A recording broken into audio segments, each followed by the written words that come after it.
Você acha que a redução da maioridade penal vai acabar com o crime organizado? Vai diminuir a questão de violência crônica nos nossos estados? Vamos aqui fazer um exercício de mentalização. Se eu usar a expressão aqui, ó, crime organizado, o que te vem à mente? Te vem à mente, a maioria dos brasileiros é aquele pobre preto periférico de 14 a 16, 17 anos que está ali armado ou não, servindo de vapor, servindo de olheiro, naquela comunidade mais empobrecida, certo? Isso aí é um fato. E olha aqui que não é passar pano, a gente sabe que sem haver aqui distorções, tá? O envolvimento com tráfico de droga é crime, porte de arma é crime, aquele porte ilegal é crime. Ninguém está questionando e nem colocando aqui se é ou não crime. A gente está fazendo juízo de valores, tá? A questão central nesse vídeo que eu quero pautar aqui é outra. A questão é que a estrutura do nosso país, ela pune a base da pirâmide. E ela pune com uma extrema violência. Enquanto os crimes que realmente quebram o Brasil, eles acontecem com aqueles que estão de terno, gravata e andando de jato particular. Hoje nós vamos aqui, eu quero falar sobre esse legado histórico do Brasil, que esse legado ele moldou a nossa percepção de justiça. E o que chamamos aqui, como é chamado aqui o populismo penal. Esse populismo penal ele é usado para mascarar o verdadeiro rombo nos cofres públicos. Para entender o Brasil de hoje, a gente precisa olhar para trás. O Estado brasileiro ele se constituiu sobre as bases de um modelo escravocrata e colonial. As marcas disso a gente vê até hoje no nosso sistema de organização social. Inclusive na forma como nós escolhemos o que é legal, o que não é legal, o que é proibido, o que a gente pode fazer. Agora observe aqui uma lógica seletiva. Como é que essa lógica seletiva ela se aplica à nossa segurança pública, certo? Nós fomos ensinados culturalmente a enxergar como criminoso apenas a raia miúda.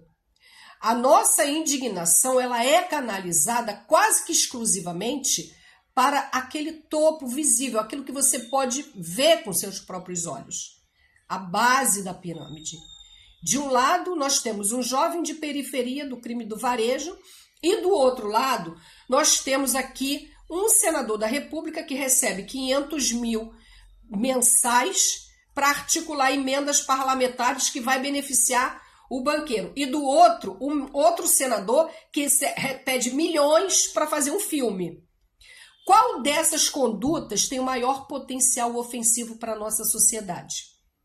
O tráfico em pequena escala, praticado por aquele jovem que está numa comunidade carente, ou aquele senador que está lá sentado em Brasília, né, bebendo, comendo, está muito bem, obrigada. Ele está ali retirando recursos que deveriam ir para a saúde, educação e para a própria segurança pública de base. A resposta ela é óbvia. O impacto macroeconômico e social do grande esquema de corrupção das fraudes financeiras, ele é infinitamente mais devastador e mais nocivo. Mas adivinha quem é que sofre as consequências imediatas? O crime que frauda bilhões em ativos financeiros é extremamente lucrativo e, convenientemente, ele não oferece risco de ser alvejado no meio de uma comunidade. Enquanto isso, na base, o que vemos são operações policiais ostensivas e violenta, como as que historicamente acompanhamos no Rio, São Paulo, Salvador, nas grandes capitais, Minas, Belo Horizonte, nas grandes cidades. O exemplo das recentes operações aí, que foi a Operação Escudo, a Operação Verão, que resultaram em altíssimos índices de letalidade, mas que na prática não desmantelam o topo do poder financeiro do crime. Bem, dito isso, o que acontece? A aprovação da PEC que reduz a maioridade penal de 18 para 16 anos na Comissão de Constituição e Justiça da Câmara dos Deputados, que é a CCJ, ela recoloca em evidência um debate que costuma mobilizar emoções, mas nem sempre ele é conduzido com base nos fatos. Os números oficiais eles mostram que adolescentes de 16 e 17 anos representam menos de 1% das pessoas vinculadas ao sistema penal brasileiro. Em 2024, eram 6.794 jovens dessa faixa etária cumprindo medidas socioeducativas de restrição ou privação de liberdade. O que chama ainda mais a atenção é a aparente contradição de parte dos parlamentares que apoiaram a redução da maioridade penal. Vamos aqui. Muitos desses deputados são os mesmos que defenderam mecanismos para ampliar a proteção institucional de deputados e senadores contra a investigação, processos e medidas cautelares em propostas que ficaram aí conhecida como a PEC da blindagem. Exatamente isso. Em outras palavras, para o jovem periférico, pobre, né, preto, opaco, eles querem mais rigor penal. Mas para o senador que recebe 500 mil de mesada, para o outro senador que pediu 134 milhões para supostamente fazer um filme, eles querem obstáculos, eles querem menos responsabilização. Por que essa lógica não muda? Por que o foco continua sendo apenas aquele varejo da violência? A resposta ela é incômoda, mas ela é necessária. Combater o verdadeiro crime organizado, ele não gera o mesmo engajamento. Não dá a mesma propriedade para fazer o chamado populismo penal. Determinados grupos políticos e setores da sociedade não estão interessados, não estão ali necessariamente interessados em reduzir a criminalidade de forma estrutural, através de inteligência, rastreamento de dinheiro, da educação, investimento na educação.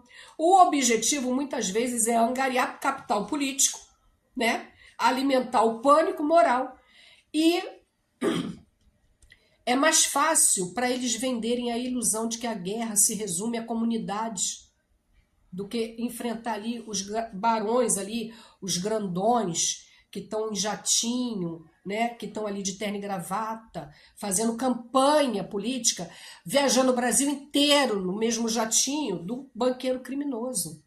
O crime organizado, de fato, não é do jovem que está ali vendendo a sua substância na comunidade. Esse jovem, ele é a ponta descartável dessa engrenagem bilionária. O verdadeiro criminoso, o verdadeiro crime organizado, ele se movimenta em contas de offshore, em paraísos fiscais, nas mansões de 6 milhões de reais em Brasília, né? No desvio do dinheiro do servidor público, que é para patrocinar filmezinho. Mas o que eu quero saber é a sua opinião, tá? Como é que a gente quebra esse ciclo de pânico moral para começar aqui a discutir segurança pública de maneira séria, de maneira adulta no Brasil? Eu quero que você deixe aqui seu comentário, deixe um like, fala qualquer coisa aqui para poder ajudar não a crescer minhas plataformas, não. Eu quero que a plataforma entenda que esse vídeo precisa ser distribuído. E eu preciso dessa tua ajuda. E o like ajuda, um comentário ajuda, um emojizinho também ajuda. Comentário depreciativo, de baixo calão, aqueles mais assim, nada a ver, eles não vão passar. Porque eu tenho, em todas as minhas plataformas, eu tenho algumas palavras que são usadas ali como para restrição.